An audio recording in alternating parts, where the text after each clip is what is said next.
अनुसूचित जाति और जनजाति के आरक्षण में बंटवारे को लेकर सुप्रीम कोर्ट में जो पिछले कुछ दिनों से चर्चा चल रही थी वो आखिर संपन्न हो चुकी है। दरअसल सुप्रीम कोर्ट की संविधान बेंच के 7 सदस्यीय जजों के द्वारा ये चर्चा चल रही थी कि अनुसूचित जाति जनजाति का जो आरक्षण है उसमें से जो संपन्न लोग हैं उनको निकालकर इस तरीके से वर्गीकरण करना चाहिए, यानी कि आरक्षण के अंदर एक अलग स्पेशल वंचित जातियों के लिए आरक्षण की व्यवस्था करना चाहिए। इस मामले को लेकर अब जब प्रतिक्रिया सामने आई है, पिछले कई दिनों से सुप्रीम कोर्ट में चर्चाएं चल रही थी।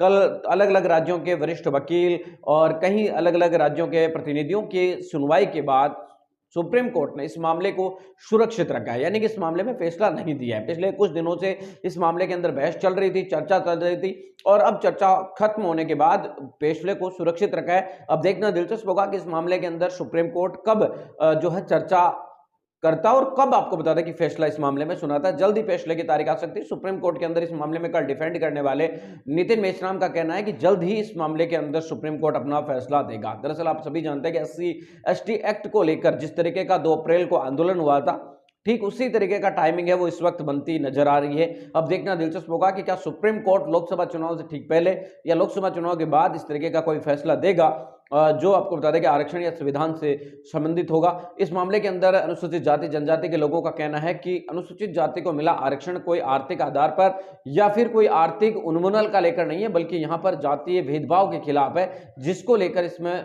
परिवर्तन नहीं होना चाहिए। जबकि सुप्रीम कोर्ट का सोचना यह है कि अनुसूचित जाति जनजाति के जो ऊंचे अधिकारी बन चुके हैं, जिन जातियों के जिन वर्गों के, उनको अब आरक्षण से वंचित या उनको आरक्षण से बाहर कर देना चाहिए। अब मामले में देखना दिलचस्प होगा कि सुप्रीम कोर्ट का क्या जजमेंट आता है और उसके बाद आपको बता दें कि अनुसूचित जाति जनजाति की क्या प्रतिक्रिया होती है। आप सभी जानते हैं कि अभी तक अनुसूचित जाति जनजाति का नेतृत्व करने वाले लीडर्स जिन्हें कहा जाता है, नेता जिन्हें कहा जाता है, उनकी तरफ से इस मामले में कोई प्रतिक्रिया नहीं आई है। मिलेंगे इस वीडियो अपडेटों के साथ, अब तक आप चले थे विदा। लाइक कीजिए, कमेंट कीजिए, शेयर